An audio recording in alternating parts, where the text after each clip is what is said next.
Hi, everybody. Welcome to today's Catheta webinar. We are coming to you live on August 7th, 2025. If we have any NLC webinar first-timers in the room, know that our webinars get their name from the Creek word for learning. And today you're going to be learning Grant Writing 102, how to effectively research grant funders to ensure you win the grant, from your instructor, Beth Archer, who's a grant professional and GPA-approved trainer with D.H. Leonard Consulting and Grant Writing Services. My name is Brooke Warrington. I'm the Training and Development Specialist here at the Native Learning Center. We're also thrilled you could tune in for today's webinar. If you could follow along while I read the disclaimer aloud, this webinar provides a summary of fundamental concepts, requirements, and/or procedures within the allotted 90 minutes. The material discussed does not illustrate all possible scenarios that could be applicable. We also have our copyright infringement law printed here. This is just a friendly reminder that the webinar materials are protected by copyright, trademark, trade secret, and other intellectual property laws. If you need to access the slides at a later date or the recording of today's webinar once we post it tomorrow, know that you can find that information in the courses section. And when you tune in for Grant Writing 103 next week, you will go ahead and click on the green banner to join like you did today. Actually, I think it's in 2 weeks, sorry. Know that when you join, we ask that you join with listen-only capabilities. It just helps to cut down on audio feedback. And if you find that the sound is coming out of the wrong device, maybe you're trying to listen on your headphones, maybe you have a Bluetooth speaker, whatever the case may be, if you go down and click on that little telephone icon at the bottom of your screen, that will bring up a list of your mic and speaker devices, and you can switch to the right one. We do have different ways to interact during the webinar, and we, of course, welcome class participation. We want to hear your questions. We want to know your comments. If you have any tech support issues that I can help navigate through, we are going to rely primarily on the public chat. So if you don't already have that open, you can come up to the messages panel and click on public chat. And then anything you want to say or ask, you'll just click on that box that says send message to public chat, type what you'd like to say, and then you can hit enter, or you can click on the cute little paper airplane button, and that'll send it into the chat where everyone can see.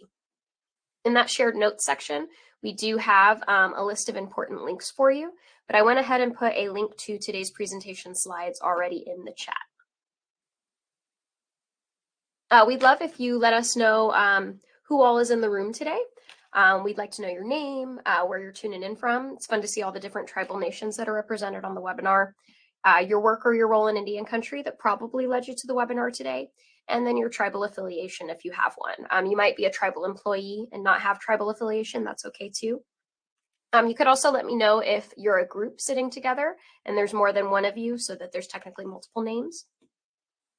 And while y'all are doing that, just one quick final note or warning. If you click on that red menu panel that's all the way to the left-hand side of your screen, yours might not look like mine. Yours might just be the icons.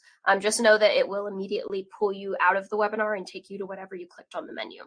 You can always rejoin by clicking on that green banner once again, but I do just want to give you a heads up because it doesn't give like a warning or an are you sure, it'll just pull you out. So just a heads up, try not to click on that red menu. But while everyone's introducing themselves in the chat, it's with great pleasure that I introduce your webinar instructor, Beth Archer. And Beth, I have made you presenter now. Great. Thank you so much, Brooke. Hi, everyone. So excited to be here with you today. Grateful you chose to spend some time with us, and I'm looking forward to discussing today's topic, how to effectively research grant funders to ensure you win the grant. Thank you to everyone who is already putting in some information about yourself. Always wonderful to know who is joining us today. I am Beth. I use she, her pronouns. I've been working in the nonprofit space for just over 10 years and in grants specifically for about the past 8. In that time, I've been involved in several different roles, from operations to development and fundraising. Along with being a grant professional and a consultant, I am also currently the executive director of a small Pennsylvania nonprofit. So I've been on a couple sides of the research and grant seeking and submitting grants. Have worked with a lot of different teams doing that and have been successful in finding opportunities that resulted in funding for everything from repointing bricks on a historic building to celebrating Pennsylvania's beer industry. So I'm really excited to be here today, put all of that different experience behind today's topic, and help you all leave with some really practical tools to strengthen grant seeking within your own organizations. Also, as Brooke mentioned, we love engagement. Anytime that you have a question or a thought or something that you want to share, please join us in the chat. I will do my best to keep an eye out on, or an eye for questions in there. Also, please, if you have anything from your own experience to share, I really love when the chat becomes a source of that as well, because I know you all have some really great experience no matter where you are in your grant seeking journey, and we'd love to hear more from you. All right, so here is what we are going to cover today. We are going to look and talk about proactive grant seeking. We're going to look at some different options for how you can do grant research. There's a lot of different kinds out there that are both free or paid for. We're also going to be talking about using that information to develop an annual strategy for your grant seeking. And then hopefully we'll have some time for questions and answers as well. But again, if something comes up as we're going through, please feel free to put it right in the chat.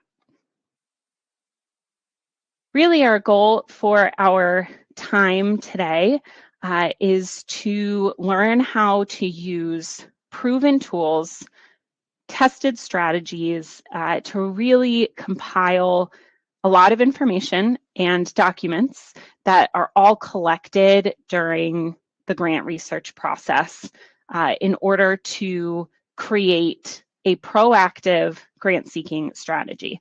And we're going to talk a little bit about what proactive versus reactive looks like, how they fit into your organization, and why you might choose one over the other at any time. I do see, Elizabeth, that you're having some trouble with audio, and it looks like Brooke might be answering, but is that on my end? Can everyone still hear me talking? I want to make sure I didn't connect my headset incorrectly. We can hear you, Beth. We're good. Okay, great. All right, Elizabeth, I hope we get that set up for you there. All right. So let's start by situating ourselves within the grant life cycle. If you've done some of these trainings with an individual from D.H. Leonard Consulting before, you may have seen this. You may have seen the grant life cycle with a lot of different visuals in a list or in a circle like this. When we think about the grant life cycle, it is something that is continuous, which is why I like this one here with the arrows that just keep going around in the circle. It is happening in your organization, whether you are looking at grants for the very first time or you've been applying for grants for 15 years. It is something that you should consider as part of the process every time. Continuous, always ongoing, and like I said, whether you're new to grants or you've been doing it for a while, these are really the best practices when you are doing grant seeking.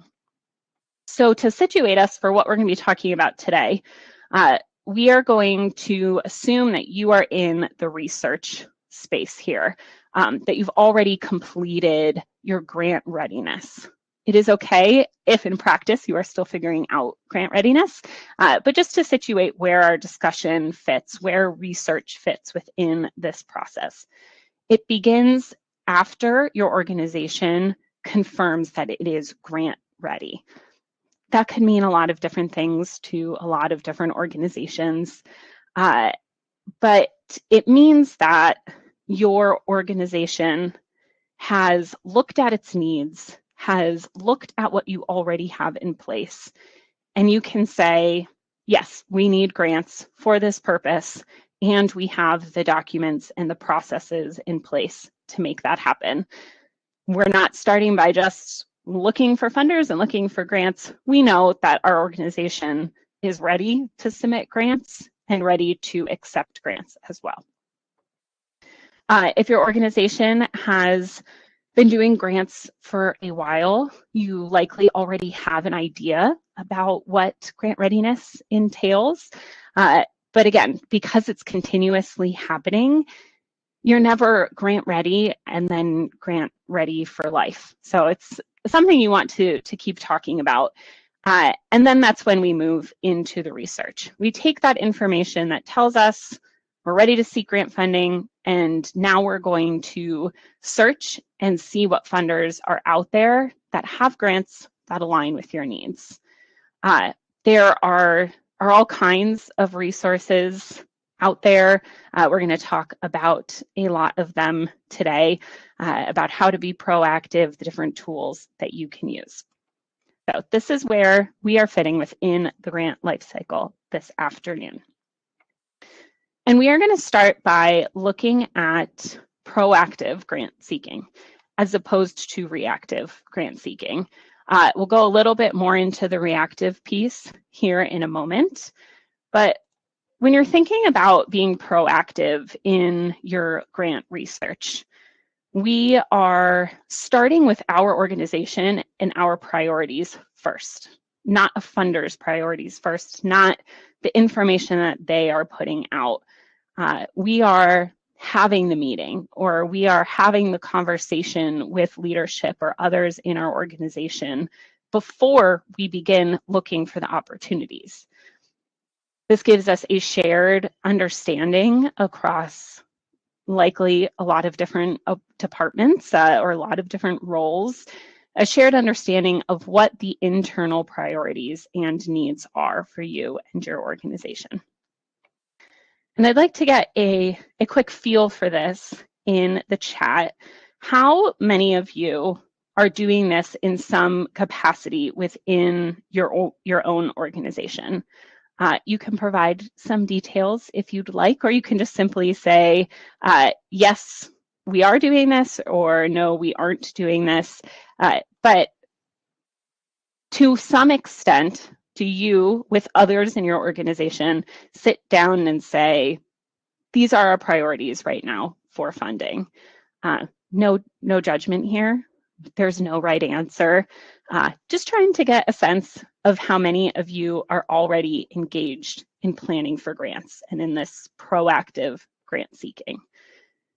I see yes, but building the ship as we go. I use that phrase very frequently, so I appreciate that is up here. It looks like Kayla's organization is starting to do this. Desiree is trying to do this. And I see a few more people typing in here. So please keep sharing, because I want to see where you are. And the organizations that I have worked with in the past, or ones that are current clients of D.H. Leonard, we've done this in many ways. We have a healthcare system client that has an actual matrix for prioritizing projects for funding. It's like, if you want to seek funding, you have to answer all these questions, and it tells you kind of where it fits in the priority hierarchy. We have organizations that this really only happens if there's some type of leadership level shift, a new director of development, a new like president or CEO who comes in and says, I want to revisit our priorities, and these are my priorities. We also have others who, it depends who you ask, and one person might say this is the top priority, and someone else might say this is the top priority. So wherever you are, whether you are trying, whether you are building the ship as you go, or if this is something that your organization already does really well, you really should be doing it. It could make a very big difference in your grant seeking, in both the success of your applications, but also in your organization's function as grant seekers. Doing some of this work up front could actually make a really big difference for the amount of work and the type of work that comes later on. And then you're using your time more effectively and more efficiently. which we're always looking to do, I am sure. All right. Just catching up in the chat here. Thank you all for sharing. And really, this is going to vary organization by organization. I really appreciate seeing some of the tips. I see that we have someone who's new here and would like to gather some input. So definitely take all of this in from each other and from what we're going to talk about, because it is going to vary by organization. You want to get as granular as possible when you are having these conversations on what needs funding. There are a lot of nuances once you start researching opportunities, and the more details you have at the start, the better grants and opportunities you're going to find.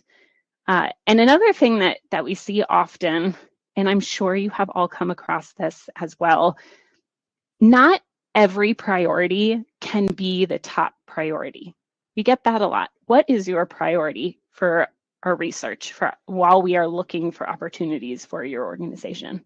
Oh, well, it's this and this and this and this. And all of those cannot be the top priority. And you have to make those decisions at some point. So start that conversation early on so you know what is really in need of funding, and when you have to make those decisions, where the funding is going to go. And why is this something that you should be doing? Well, once you are clear on priorities, they become the filter that all the opportunities pass through to determine competitiveness and fit. So the better that filter, the better the results on the other side. You'll end up applying for grants that really best align with your needs and your organization, hopefully making you more successful in obtaining funding. And if increasing your success in grant writing isn't just a reason on its own, there are a lot of other benefits to proactive grant seeking as well. If you have your priorities and you are clear on that, and now you are doing the research based on those priorities, using that filter, you can better plan, you can better budget. I've seen organizations almost like score their prospects before. This is a funder, we've had a great relationship with them. They've provided grants for the past 5 years. They haven't given any indication that funding wouldn't be available this year. We're maybe 90% sure that this money is going to come in. Or this is a new funder, but they are a great fit and we have an opportunity to do outreach. And so we're feeling about 70% confident that this funding is going to come in. You wouldn't be able to do that if you aren't looking at the opportunities through this lens of your priorities. It also really helps to know if you will need to fill the gaps in any other ways. Some projects, some programs aren't as fundable as others, for lack of a better term. It's not for the faults of your organization or your agency at all, but there are some programs that you just don't find a lot of funding opportunities for. And if you've had the conversation that this is a priority, now you're doing the research and you aren't finding a lot of grant opportunities, now you know that this is a priority that maybe needs to be a focus for your corporate relations or your individual donors team, or if you wear all of those hats, the conversation for you with yourself, but you at least know where your focus needs to be directed for that priority. If you solely rely on reactive grant funding, on waiting for an opportunity to present itself through an RFP or an email or something like that, and that grant never comes, now you're approaching the end of the fiscal year and you haven't closed the funding gap for that program. You don't have that knowledge from the start that you might need to look at other funding sources to support this program. And another reason is that the earlier you do it, the more time you have for relationship building and outreach with the funders, which could, again, be really impactful in your grant seeking. So I challenge you to look at how you do proactive grant seeking within your own organization. What does this idea mean to you? What would it look like? A lot of you have said that you're kind of in the process of doing this. Think about what the ideal would be, and then how do we get there? Reactive grant seeking is the way that a lot of organizations function. And there's nothing wrong with reactive grant seeking. We're going to talk about its place here in a moment, but that is, I'm going to wait until I see the RFP. I'm on email newsletters, or our board is forwarding us information. Now you are at the mercy of what that funder's priorities are, and you're not being proactive about it. And so there's nothing wrong with it, and there is a place for that, but it is something that you should consider doing. It may require a shift in how you do things, as some of you are seeing, of course, but it's going to increase your competitiveness and fit with grant opportunities. So maybe as we keep going today, think about what proactive grant seeking would look like in your organization and how you can start taking steps in that direction. Our working definition of this is, again, first identifying our priority projects or programs, and then looking at the potential funders instead of trying to fit into what we are seeing from the funders. And as I had just mentioned a moment ago, reactive grant seeking does still have a critical place within our grant seeking strategy. You are always going to keep an eye out for new opportunities and new RFPs. You're going to see an opportunity that someone emailed to you and say, can our program fit this? Is this something that we could apply for and it's going to help fill one of those budget gaps? But you just need to be careful about making reactive grant seeking the only way that you are finding and identifying funders. It comes with a much higher risk of mission creep or changing what you do to align with the funder. And it can make grant management messy. If you are adapting to fit into a funder's priorities because you really need this funding, and this is the opportunity that's in front of you, on the management side of it, you've changed maybe how you run the program to fit into this, or maybe the outcomes that they're looking for. And that's going to be a lot messier on the management side and end of things as well. And remember that research is a part of our best practices. These are the same R's from our grant lifecycle, just now in list form. And these are the best practices we are going to follow for every grant, every time. Revisit it regularly and talk about it with others in your organization. Grants will never become something that your organization can put on autopilot. It's something that always needs to adapt. That process always needs to adapt. And so why is it a best practice? Why is research part of this grant life cycle? Why is it so important? And this is whether you are doing proactive or reactive grant research. When you take the time to do this, it is providing you an understanding of critical information for the opportunity. You're seeing trends of potential funders. You are paying attention to what a funder's priority interests are, the types of support that are provided, their geographic focus. That's all information that you are going to use to look at whether this is a good fit, whether you would be competitive for this grant application, and if it's worth your or your organization's time putting it together with hopefully funding coming in on the other side.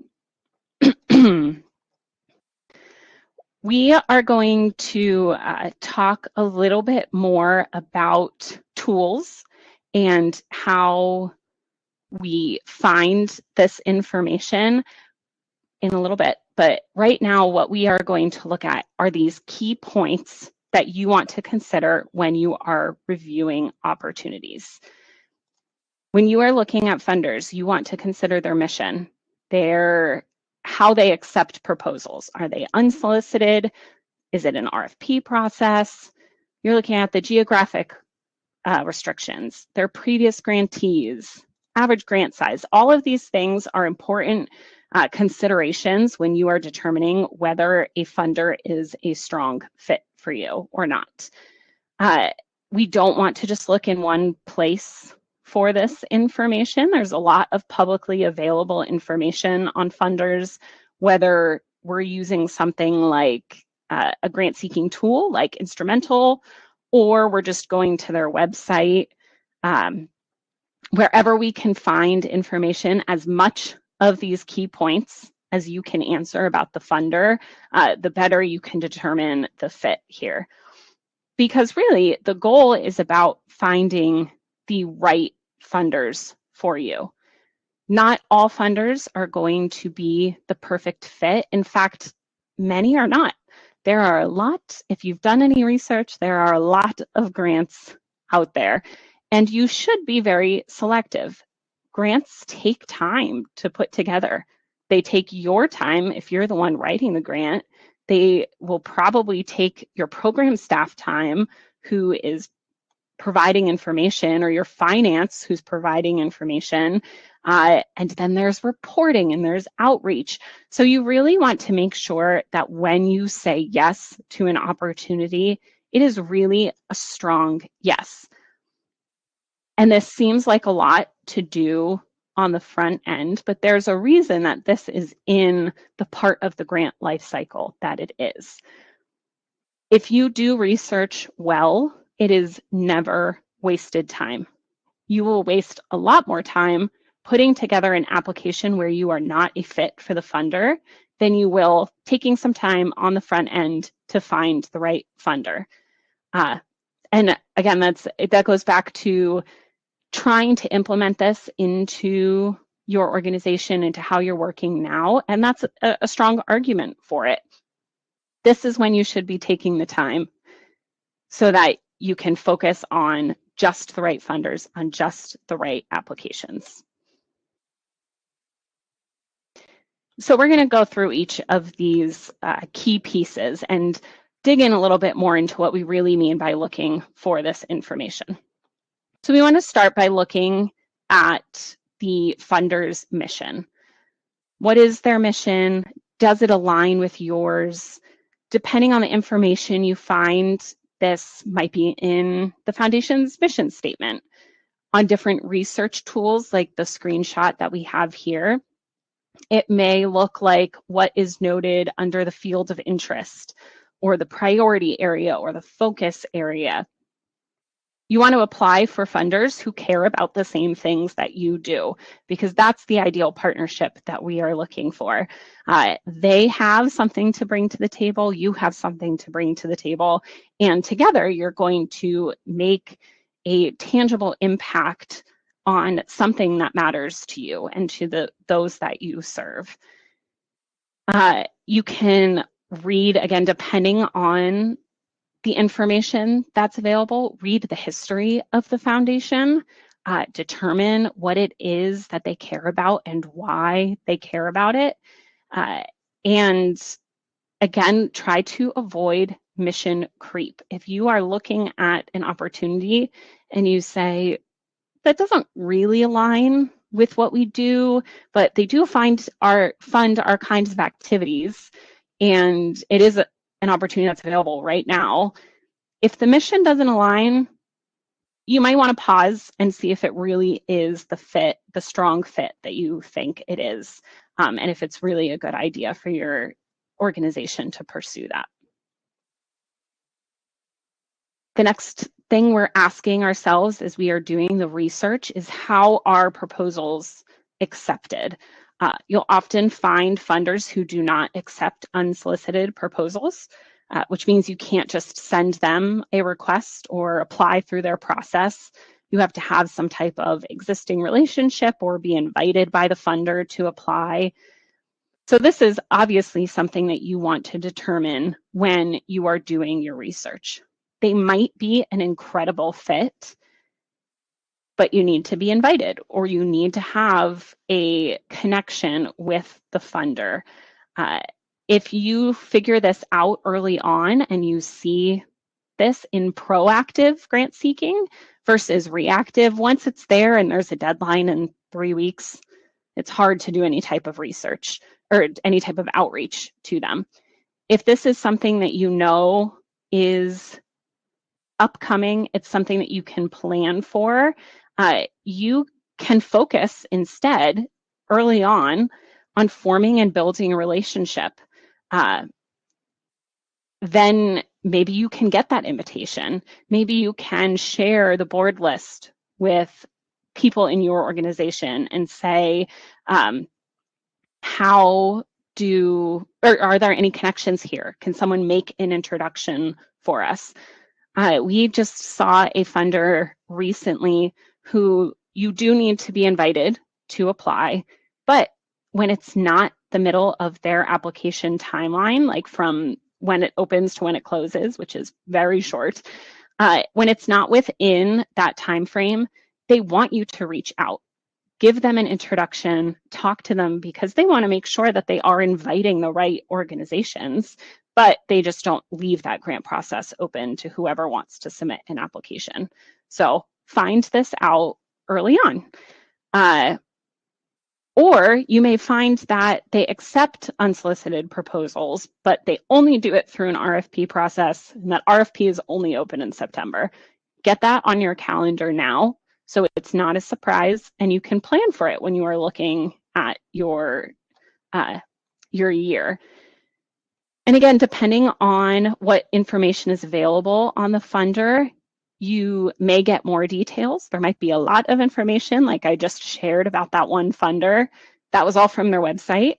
But at the very least, on the funder's 990, their tax form, there is a spot, and you see the screenshot here. It's a little tiny to see, but there is a spot where they can check a box if they only make grants to pre-selected organizations. So even if it's one of those funders that has very little information out there, if you can get to their 990, which is publicly available information, you can determine if they accept letters of request or grant applications from anyone, or if you need to be invited. And I just want to pause for a minute here about courting funders. Desiree, it's a great question. It could make, and often does make, a really big difference in your grant seeking. To build that relationship, to do the outreach, we're going to talk a little bit more about where to even start with that piece here in a moment. But the more that we do proactive grant seeking, the more time we have throughout the year to court funders and to build that relationship. So again, it increases our competitiveness. It helps us avoid applying for foundations when we're not really a fit. But we've talked to them, and now we know that it would be a waste of time for us to apply. So it is something that you can consider more if you are doing proactive grant seeking.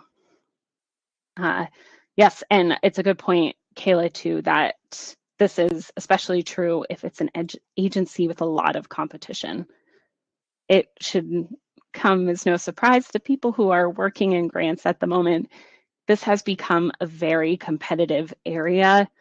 There are a lot of people who are relying especially on foundation and corporate funders these days to get the funding that they need. And we're seeing a lot of grant applications becoming even more competitive than they have been in the past. So anything you can do to get a leg up on that is good. Another piece of information that we're going to look for is if the funder has any geographic limitations. They could be an amazing fit. But if they only fund organizations in New York and they explicitly state that, and your organization is in Vermont, you would be wasting your time submitting an application. They might not even look at it, and you won't be funded if they have geographic restrictions and you don't fit into it. And this is a good place to, when we're talking about looking at all of the available information, maybe something like Foundation Directory Online, which is one of those research tools. Maybe they have Florida.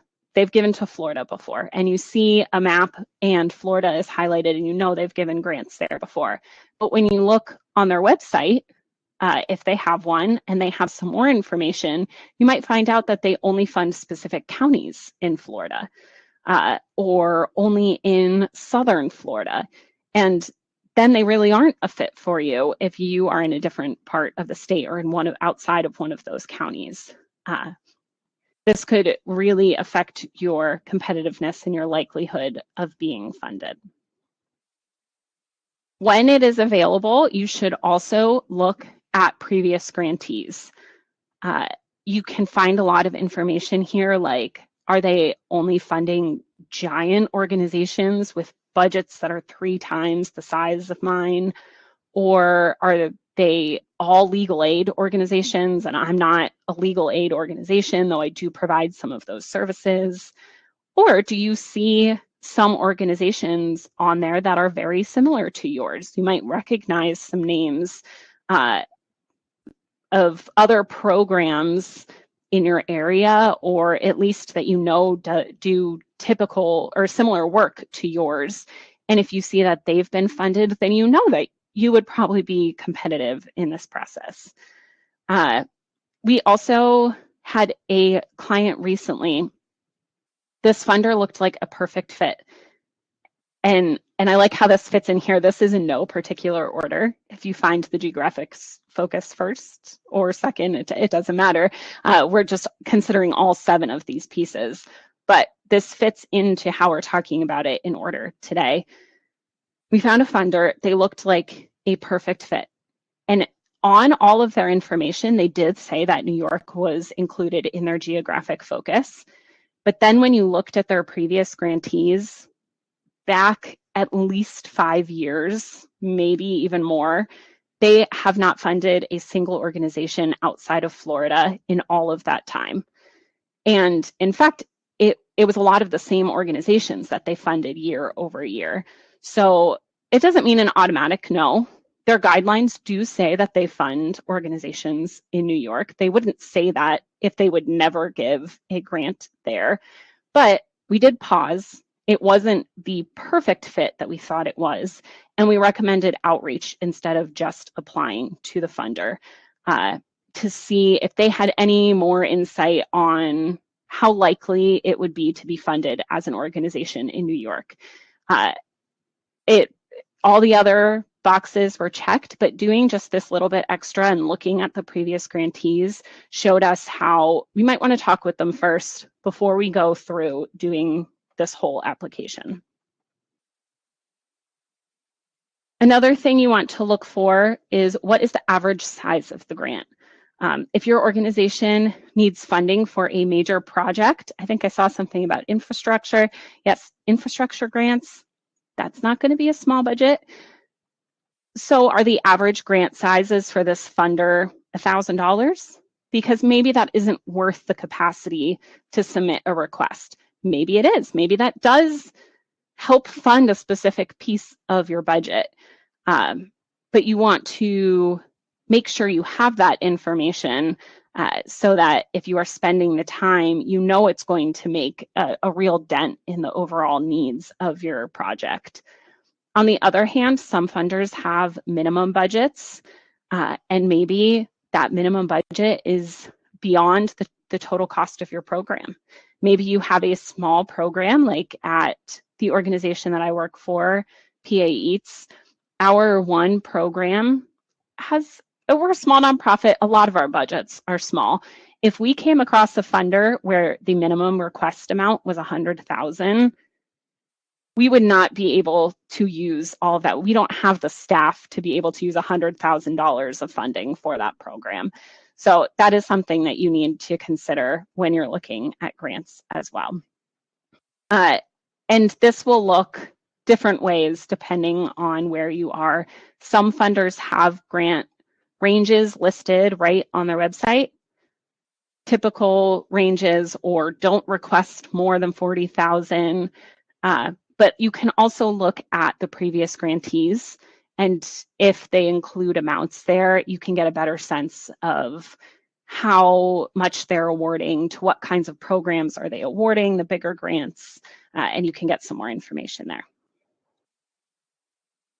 All right, so this goes back to our question or our discussion about courting funders.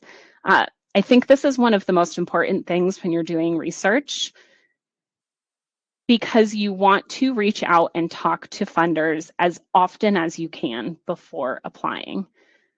Every funder is going to have a different preference or capacity for how they want to communicate with potential grantees. But unless a funder says do not contact them, and some will, they will say we cannot talk to grantees before they submit their application. But unless they say something like that, you should be doing outreach to your funders. You might talk to them, you might not talk to them. At the very least, if you have left a voicemail or you've sent an email, when your application comes in, they might recognize the program's name. Sometimes you do get to talk to a person beforehand, and you might have a really great conversation that improves your competitiveness, or maybe you thought that one program would be the best fit for this grant, and really they think another program of yours would be a good fit. And think about how much more likely it is that your grant seeking is successful if you are able to have those conversations. And again, as I mentioned earlier, if you do this during the research phase and you're doing it early on, then you have time to do that. You can make a plan for when you're going to do outreach and make sure that it fits within the year and within where their deadlines are, so you can plan for all of that. And as you've probably are getting a little sick of me saying, it depends on the information that you have available. But find any information that you can about communicating with them. Do they have a phone number? Is there an info at email? Do they have staff information or social media, and you can contact them through that way? That's all information for you to be able to do that outreach. And then the final thing that we're looking for here is their public voice. Do you align here? And you want to look at their social media, things like Instagram and LinkedIn.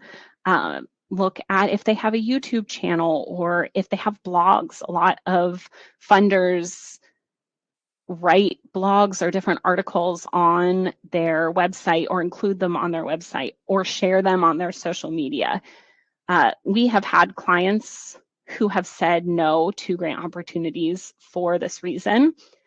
You are looking to enter a partnership with this funder. They are going to talk about you. You are probably going to talk about them, even if it's just putting their name in your annual report or putting it on your website. So you want to make sure that there isn't any misalignment here in what they care about, how they talk about what they care about, and then how you do that within your own organization. Okay, so now that we know what we're looking for, those 7 things, how do we find it? And I'd actually like to go back to the chat here and start by asking you all, how do you find grants or funding opportunities? How are you doing that within your organization right now? Anybody feel comfortable sharing that? There are a lot of different ways that we do this. If you ask 10 grant professionals, you'd probably get 10 different answers about where they find opportunities or how they research in grants. none are better than the others, but it's really about preference and what you have access to and what you're looking for. I see grants.gov, which is a great resource for government funding. Word of mouth and connections, that's always great. Sometimes that can be challenging depending on who is sending it to you. It may be a well-intentioned member of your organization who really wants you to apply for something and you know you're not a great fit, and then you have to have that conversation. But it is great to get recommendations from people. They're doing some of that work for you. It looks like we have email lists, reaching out to funding sources. That's great. And there are, like I said, many. It doesn't have to be a paid tool. In fact, I'm really happy to see a lot of the options here are not the paid tools, because I think sometimes people get it's difficult to convince an organization to invest in one of the paid tools. So if that is not an option for you, just know that there are a lot of free options as well. And I see that Brooke just shared a free option. Thank you, Brooke. That is wonderful, and wonderful that that is provided. All right, so let's look at some of these free options. If there's anything as we go that you remember you've done grant seeking or grant research on before, please feel free to share. This is just here as a reminder that no matter the tool, no matter how we're finding this information, these are the key points that we want to determine about the funder or the opportunity. So the first one here for a free option is the funder's website. Some are more informative than others. You see a screenshot here of the Hearst Foundation's website, which is a pretty great website. They have a lot of information about their priorities, about their application process. They provide a lot of guidance on the amounts that you can request and kind of the requirements that you have to fit into for each of those opportunities.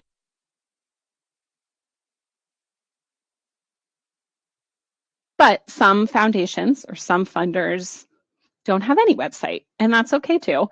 But if they do have one, you really want to make sure that you look through that.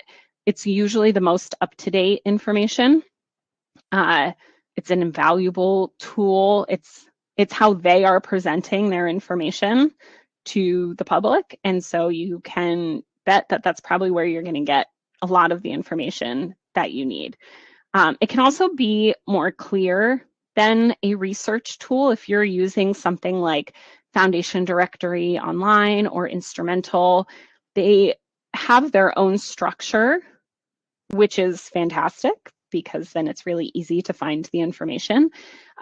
But the information is put into that structure. So one of their priority areas might be children, because that's what the checkbox is when they're putting the profile together. But when you get to their website and you are learning more about their priorities and who they fund, you may realize that what they mean is children ages 0 to 5. They're looking at those, like early intervention, early years. So the website could be really helpful to get clarity on some of those pieces, even if you're using a paid tool to get there. Websites also have other information like frequently asked questions. If a foundation has an FAQ page, always look at it. There might be a lot of not helpful information or things about like the technical aspects of their portal, but frequently asked questions could also be extremely helpful and provide a lot of information for you. Even in this screenshot here, you can get a lot of information about the funder. So you can see how their website is a really great place to look for that. When you are able, you also want to look at the funder's social media accounts. Even if they don't post grant opportunities, some do, but even if they're not posting grant opportunities, you can tell what they really care about by what they share, what stories they put up, maybe what events they're hosting or what events they are also talking about and sharing about what's going on in their community. And then one that kind of gets its own slide here is LinkedIn. You might be using that for a different purpose. Some organizations will have their own organization LinkedIn page, but this is also a really great way to do some network building or connect with funders who maybe you're connecting with the individual staff members. Whether you're looking at their LinkedIn and getting some information about them and what they do and how you could possibly get involved with their organization, or you can connect with them right there. I've had clients who have reached out over LinkedIn and been introduced to an organization that way. So definitely don't forget that LinkedIn is an option out there. Another place to get information are those 990s, the tax forms for the organization. Again, this is publicly available, so some funders will have their 990s right on their website. Love it when they do that. But sometimes you might have to find them through either one of the paid tools, or you can go to a website like GuideStar, which is screenshotted here for you. And that they put their 990s right on there, and anyone can access those, even if you just have like the free version of GuideStar. Oh, and I just want to call out too that Kylie had shared in the chat box that LinkedIn is really good at finding opportunities. So I'm glad that you've used that before. It is a great resource that not everybody thinks of. While we are talking about the 990s, one thing to be careful of when you are looking at a 990 is to pay attention to the date. And I think my next slide, yes, has the first page. So up here, they'll have the date of the 990. They're never going to be for that year because they're obviously within that tax year, but some people will have much more updated ones while others might be lagging, may have asked for an extension to get those filed, but just make sure that you are looking at an up-to-date one. Things change and maybe they didn't accept unsolicited proposals, but now they do. So that information could really vary from year to year. So just make sure that you're paying attention to when it is from. The 990s also provide information like you'll see the arrow pointing here to the organization's total assets, which is important to know how much money they have to give. Like if you are thinking of approaching them for a large ask, then you're going to need to make sure that they're the type of funder that has a lot of funding to provide. Just because they have a smaller number here for total assets doesn't mean that you shouldn't apply to them, but if they don't provide guidance on ask amount, this could help you determine what would be appropriate to ask for. And then this here again, you'll see the arrow is pointing right to that box that we talked about earlier about pre-selected organizations. But you also find some other information here. On this particular example, there's a lot of nones and not applicables, but that isn't always the case. They could list their submission deadlines here. They might have their name and address and telephone number of someone that you can contact or who a letter might be addressed to. So these 990s are really helpful if a funder does not have a website. This does have a lot of information about how to approach them in grants. You'll also often find on the 990 that there is a list of that year's grantees. This sometimes is touch and go a little bit. There's differing levels of detail. Some are very detailed and they provide who the grant was provided to. what the amount was, maybe if they have different grant programs, like which program it fit under. Lately, I've been seeing a lot of them being listed together as a lump sum, like our grant making in 2023 totaled this much. That isn't as helpful. It's nice to be able to see who their previous grantees were, but still provides some information for you.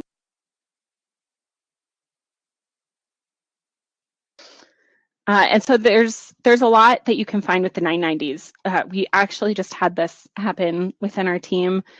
Make sure a lot of organizations have a lot of the same names. So make sure that you are getting the right 990 to have all of the right information. If you're using something like GuideStar, it's really easy to pull a 990 from a place that's not who you were looking for. Another place is to use search engines like Google. I do this all the time to Google sources or grants for infrastructure projects in Nevada. You know, you'll have to go through the results and maybe dig a little bit, but you could find a lot of opportunities that way. You can also set up Google Alerts, which there may be some people in your organization who are already doing this for other purposes. A lot of times, nonprofits will set Google Alerts for like their leadership or for even just their organization's name.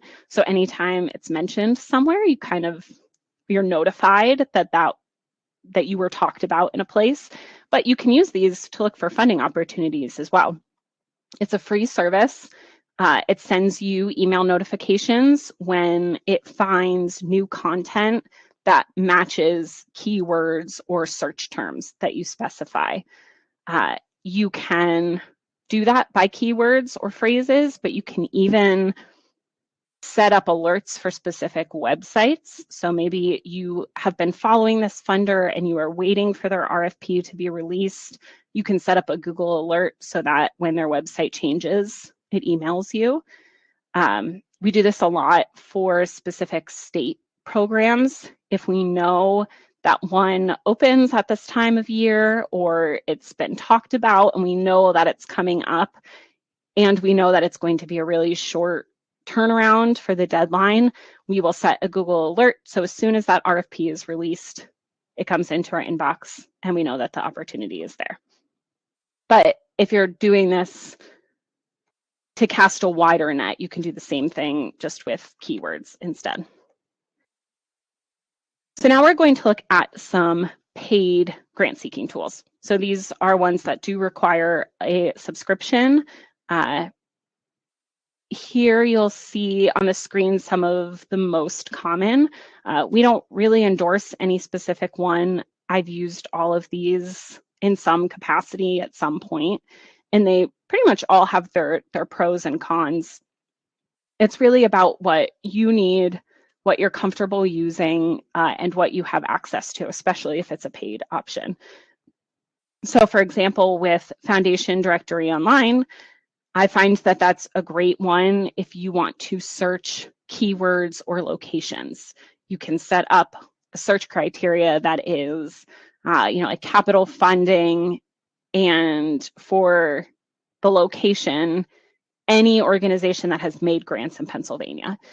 And then it will pull up a bunch that you have to sort through, but you can search kind of by those keywords. On the other hand, something like instrumental, you can set up a project. This is the type of funding, this is the amounts that I'm looking for, and it kind of continuously does that research for you. So every time you sign on to instrumental, it will show you matches for that project and things that have become available or that it has found related to the search terms that you've put in there.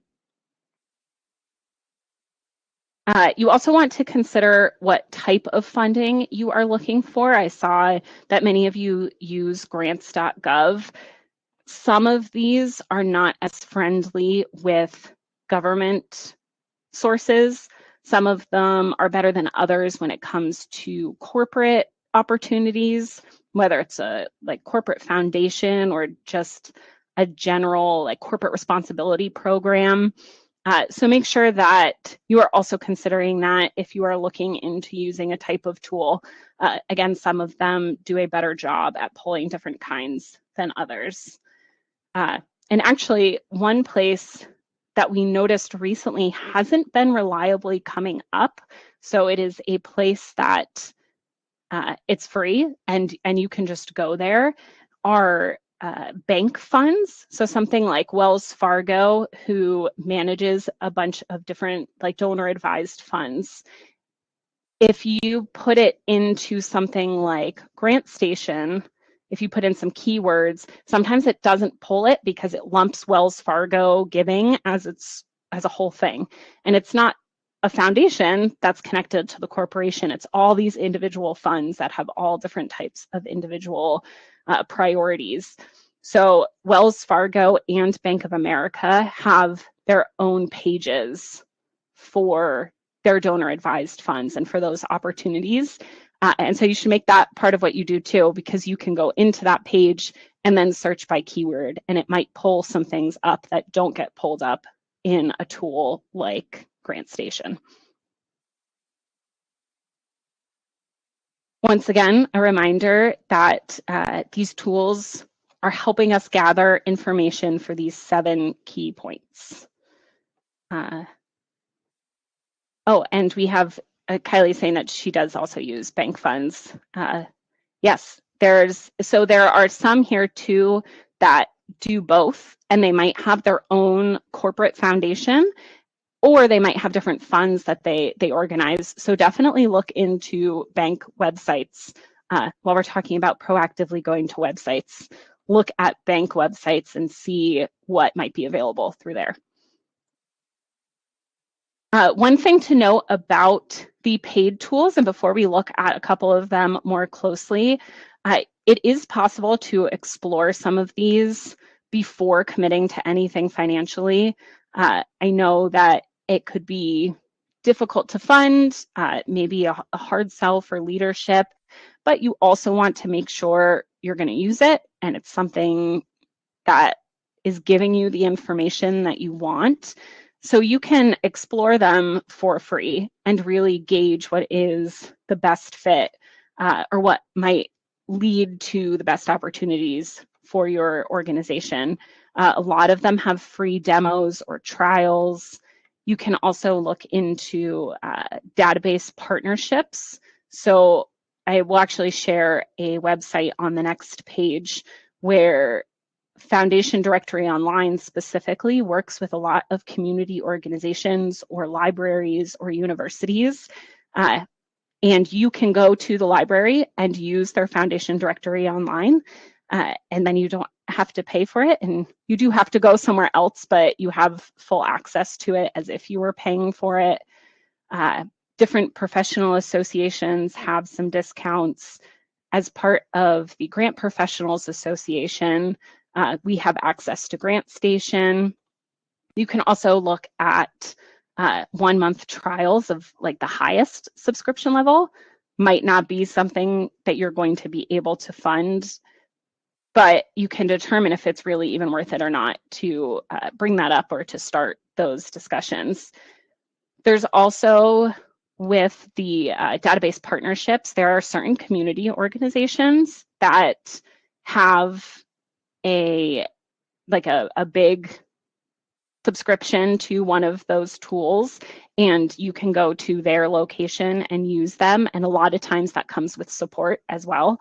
The first place that I ever learned to use Foundation Directory Online was a nonprofit in my area, and they have right in their office there a computer that you can sit at and start to learn Foundation Directory, free access, and also free access to a ton of questions, and they'll help you learn how to use the tool.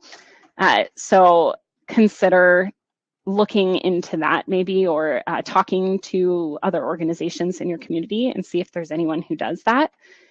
If you are looking for those libraries and the universities and the partners who provide access to Foundation Directory Online specifically, you want to look at the Funding Information Network, and you'll see the link here on the screen, and that will tell you what resources are around you, places that you can go and use their subscription that they have. So let's start at looking at some of these tools a little bit more closely. The first here being Foundation Directory. We've talked a little bit about that so far. This is a Candid tool. Candid are the ones who manage this tool. It is, again, paid. There's very limited things that you can do for a free version. But once you get into Foundation Directory Online, you'll see all these different ways that you can search for funders. You can look at the location of the grant maker or of the recipient. You can look for a specific foundation. If you already know that you want to know more about XYZ Foundation, you can put their name in and it's going to pull up their whole profile. You can specify the population that's served or the subject area, and you could see some examples that are already in there. There's actually additional filters here too if you select that little caret, and there's a couple other things that you can search with. And this is the kind of information that it's going to pull up. This is for the Hearst Foundation again, and you'll see this really awesome bar graph at the top that tells you the types of organizations that they're funding or the priorities that they are funding. So again, some of this is just a little small, but you'll see in this example, most of their money is going to higher education. And if you go on their website, you see similar language throughout, but this tells you that maybe if you are one of these priorities down here, yes, they could fund you, but that's not their highest priority. It's not where all of their funding is going. So it might be a little bit more difficult to get grants for some of these areas. This map is one of the reasons that I like Foundation Directory Online. It is very clear where they have funded and where they have not funded before. You can click on the states and it pulls out all the grants that were given in that specific state and gives you some information on them. And then you also see some information here on how big the grants are. If you're wondering whether your project budget fits in, or you're asking what is a good request amount if they don't provide that guidance for you, you see that this is really where the average is. It's where they're awarding the most grants. So you should probably consider going in, especially as a first-time applicant, consider going in around that level. They also provide a nice little synopsis of giving limitations. They, again, will highlight any geographic restrictions that are there. You'll see here that they call out they don't support public policy or public policy research. They also have information about their application and their RFPs. So they tell you the first thing that you should do is to go to the website and learn about how to apply for funding. They tell you what time of year their board meetings are. That's usually when they're going to make the decisions. So you get a lot of information from that tool there. Another one is Instrumental. Instrumental, one of the things that I like about it, one of the pros for using Instrumental is that they split their results by opportunities and by the funders. So you can look for information on the organization, whether or not they have a current opportunity that's open or that you can apply for. But they do also share that if they have a current opportunity. So you're going to find information like their 990s and their past grantees, but then they're also going to have a really nice overview page of the organization. So again, this is for the Hearst Foundation, and you'll see the total assets and their average grant amount. You can link right there to all of their 990s, and has a little bit more information on this page as well. Instrumental also has a map which provides a lot of information when you're looking at geographic focus. And if you go on to, say, the Hearst Foundation's current opportunity, it has a nice synopsis of the program, like what they fund, what the purpose of the grant program is, and then also things like deadlines, how to apply. If there's a website, it'll link it right there. So it's nice that they have both of those options. You're not just looking at the funder, but they're telling you if there's a current open opportunity that you could apply for. Foundation search is another option. Again, has some great search criteria here that you can go for. Oh, I didn't know I could zoom in. I hope that zoomed in for all of you also. So this is nice for something like types of support. Not everyone supports annual campaigns or building funds. Oh, Melinda confirmed it did zoom in. That's great. I didn't know I could do that. But so you can kind of get more granular with the types of support here. That is an opportunity on Foundation Directory online as well, but I find they don't have as many categories as you want them to, and because of that, sometimes organizations sneak in or funders sneak in that really don't fund annual campaigns or capital, but they've kind of been placed in that. You also can look at the different types of the foundation. That's something that isn't available on all of the other tools. And you can search by the assets range or the income range. So there's a couple different things that you can do on here as well. And again, this is what that looks like for the Hearst Foundation. So it's giving you the foundation profile up top here, and then contact information. That is one thing that is pretty standard across all the tools. They will provide some type of contact information.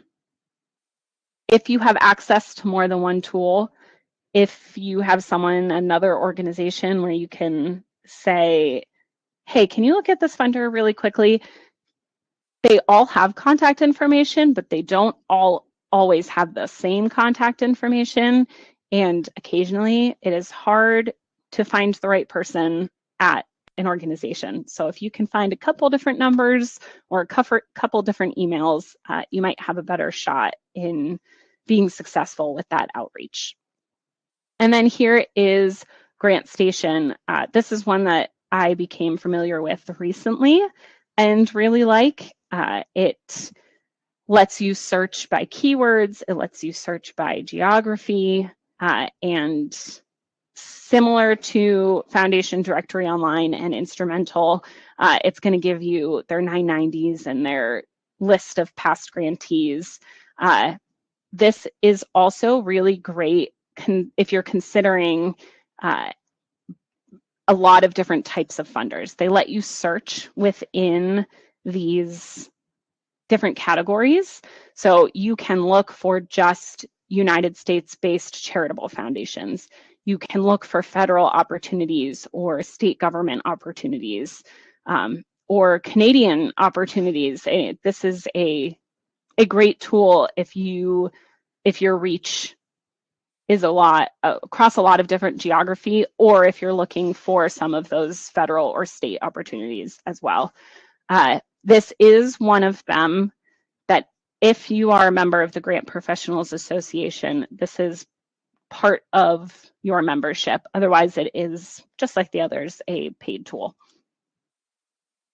And then, of course, you have some other options for research, paid and unpaid. There's Grant Select and Grant Forward. There's industry-specific publications. There's councils on foundations. Grants.gov should be up here as well. Something that we have started doing as a team is exploring how AI tools might help us with our research. We have been particularly doing that if we are looking for a program or a project that we're just not finding a lot of funding for. people have a lot of differing opinions about AI and using AI, and no matter how you feel about it, if you do use one of those tools, it definitely requires the human element of you looking into it more, but it is something that you can consider doing, especially if you're stuck with finding opportunities. So now for this last little bit of time together, we have found the funders. We have looked at those 7 key insights or information that we want to find about the funder. We know they're a good fit and that we want to pursue them. So how do we turn that into an annual grant strategy or a grant calendar? Quick question again, just to see where all of you are on this. How many of you have something like a grant calendar, either that you are using or that your organization is using? That might be an actual calendar, might be a whiteboard tool or an Excel spreadsheet. Maybe it's just a list in your notebook that where you keep track of all of it. Do you have something like this already in your organization? I see yes, it does exist, but it's a little clunky right now. We have a tracker and we're just starting a physical. A whiteboard in your office. I have become very fond of whiteboards and sticky notes, so I love that that is an option. Loop calendars. It looks like a lot of you are using Tracker within Teams. It's great that so many of you are already doing something like this. Yes, Desiree, those sticky notes help, don't they? Oh, Kylie, you have it on your calendar and you send the invites to everyone who needs to know the deadlines and dates. That is great. But yes, I think we are all looking for more efficient ways to do this. I feel like this is one of the difficult parts about grant seeking and making something that works, that is efficient, that gives you a good view of like the big picture of things, but also something that is visible to other people on your team. So definitely keep sharing some things. Yes, Desiree, those dates seem to be quite popular in the grant seeking world, don't they? So you probably have a lot of sticky notes under those dates, but please share as we're going. I'm going to give you some tips here or show you some examples. But I think it's really helpful to hear from each other as well about what you're doing. So as with everything, how you do this is going to look different depending on your organization. But these are some general steps to help build a strategy. And we're taking a little bit of a step back here to prepare for it. And then we're going to talk about what that might look like visually, no matter what that visual is at the end. So we are running a search using those keywords and the geographic restriction or whatever tool we're finding the most helpful. You are probably going to find a lot of opportunities. There are a lot of grants out there, even when sometimes it doesn't feel that way. But depending on the volume of the results, you then narrow it down further. There are some opportunities that you can tell from the first click, this is not one that's going to be applicable for us. Those 7 key things that you are looking for, you don't need to go through every single one if one of them is a glaring no. So if seeing that list of 7 felt a little intimidating or like it was going to be very time consuming, then just know that sometimes you're going to open it, you're going to see they only fund organizations in Orlando, and now you're off and they're not a fit. And you want to keep narrowing those down until you find a manageable number. When you are doing this part of the filtering, don't look at every single detail yet. Yeah, this looks like a good fit. I'm going to keep it off to the side and I'm going to do a little bit more research until you have a more manageable number of ones to look into. And that's when you start to gather that additional information. Find their website, find their social media. If you have a paid tool, look at their profile on one of those tools, and then you're going to narrow it down from there. What we're looking for is to find the diamond in the rough, find the ones that best support what you are doing, and track that research work that you're doing. Have a place where you capture the funder's name and you have key information like their website and the deadlines, and maybe even what program of yours you think would be a good fit. Another thing that you want to keep track of as often as you can, again, this, you don't want to write down every single no. If it is an obvious no, it will always be an obvious no. But if there is something that you thought it was a good fit when you looked at their website, and then you thought it was a good fit when you were on one of those search tools, but then you went to the frequently asked questions page and you found something that really disqualified you, keep track of that so you don't consistently ask, why haven't we considered this one? You can also use this for ones that are a not right now. Because this is something we are doing repeatedly, something that is always ongoing within our organization, maybe they will be a really good fit when you have a capital project, but right now you don't have a capital project. Save it so that you can go back and do some more research when that is a priority for your organization. There are a lot of different ways to do this. There isn't one way that is better than the other. We have a giant Google sheet that just keeps going on when we do research so that we can easily search and say something like Hearst Foundation and then find every time that it's come up and every client we've looked at it for and maybe why they aren't a fit or what notes we have about them. Yes, Latoya, I use an Excel sheet as well. Sometimes you just got to stick with the basics, right? But that's an important part of building this grant strategy. So you have all of that information. And then at this stage is when you want to gather all of the important things. You'll see here a screenshot of a funder worksheet. So this is something that we use.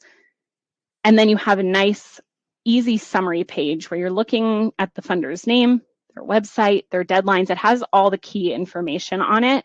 So every time you talk about this funder or think about applying to this funder, you're not going through all of their information again. You have one spot where you have a nice summary of that information.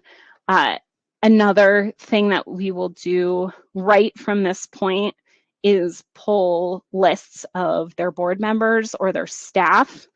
And if you have that in an easy to share one page, you could put a bunch of those pages together and then share it with your leadership as well. And all at once say, these are the funders we are looking at this year. We want to do some outreach. We want to build relationships. Do you know anyone? And then it's easier for them to look through those lists and decide if there are some connections. This is also a time when we will build talking points. If we know that we are going to reach out to them or we're going to try to reach out to them, we have a form that we fill out right during the research process while all of that information is fresh, while we've already determined why we think they're a good funder for us, so that when we go to pick up the phone or we go to send that email, we already have all of that. We don't have to dig again. We've already done that work.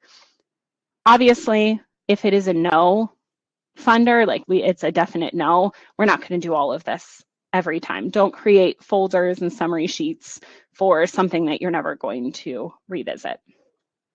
And now we're going to take that information and put it into a real strategy or account. I heard some differing information about this. Everyone seems to be doing it just a little bit different of a way. But a key thing about this grant calendar or this grant strategy is make sure it is something that anyone who is involved in grants within your organization, make sure it's something that they can see.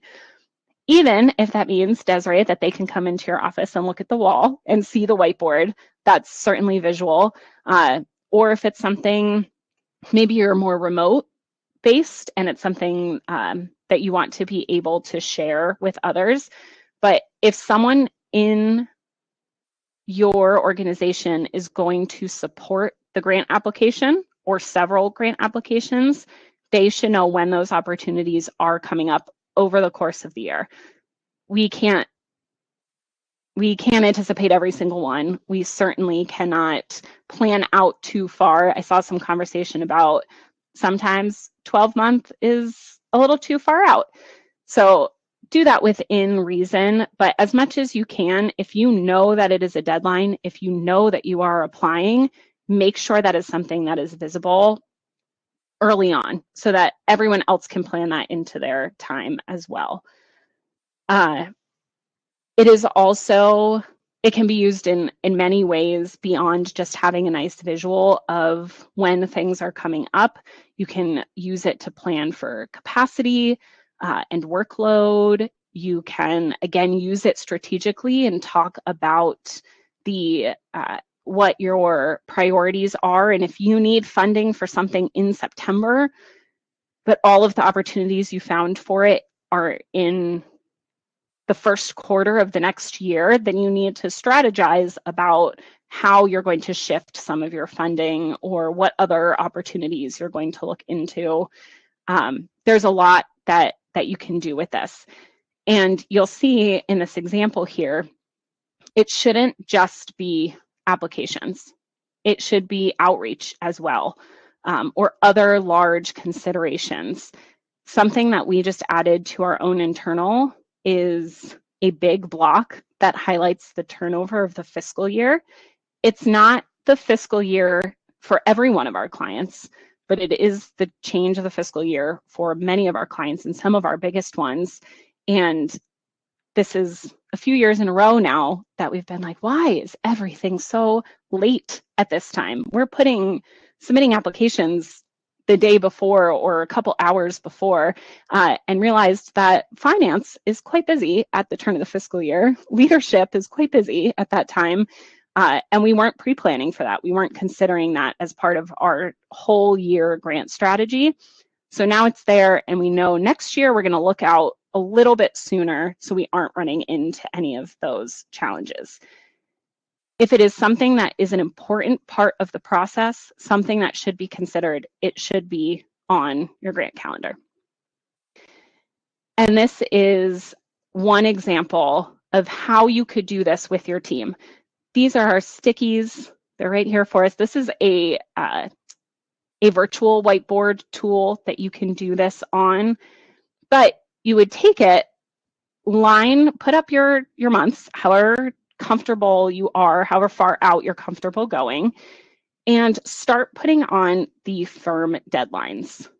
These are the ones that you know without a doubt you are applying for, and they are going to happen in these months. Then go back with a different color or a different size and start putting things like reports. Again, these are probably, when they're coming, or at least around the time of year. It's an important part of the process. It takes your time, it takes your colleagues' time. Add those on well. Then, because things are sometimes rolling, put your rolling deadlines on. And then you can start to visualize, May is really tough here. I'm not going to put more rolling deadlines in May if I know I have these many renewals. I have some space in June, so I'll move those into June. But then you can take a step back and look at things like Desiree telling the HR team that they cannot do reviews at the end of the fiscal year because there's so many other things happening. You can do that too. My annual vacation is in June. I am out of the office. I'm not going to stack it full of all of these rolling deadlines. It's also really helpful if you know program staff are going to be out, or if you have really big events. If your gala happens every year in May, you're not going to want to have a lot of rolling deadlines there, or you want to know in April that you need to start on some of those firm deadlines because May is going to be particularly busy. And this also helps us when something pops up, because it always does. Now you have a good visual. You can move things around. This state grant popped up, it is going to take most of my capacity. And so that rolling deadline that I have there in July is going to move to August because it can, and you can see all of that visually. So this is just one example of how you could do that. Calendars work really well, whether that's like an Outlook calendar or a Google calendar, or just a picture of a calendar. Physical whiteboards work really well. Spreadsheets, whatever is going to work for you and your team, make it visual and include everything that needs to be considered. There's a bit more here for you today within this download, which is our grant research guidebook. It's going to cover a lot of what we went through today, but it is for you to use. I hope it is helpful after today's session. We are just right at the bottom of the hour here, but if there are any final questions or anything, please put them in the chat and I will do my best to get to them. And please stay connected. If you have questions after today or something that we didn't talk about and you really wanted to have answered, definitely stay connected with me. Use any of this information here. I would love to hear from you. I see that Brooke put the feedback survey into the chat, so please take the time to do that if you are able. And thank you so much for having me today. It has been an absolute pleasure being with you all.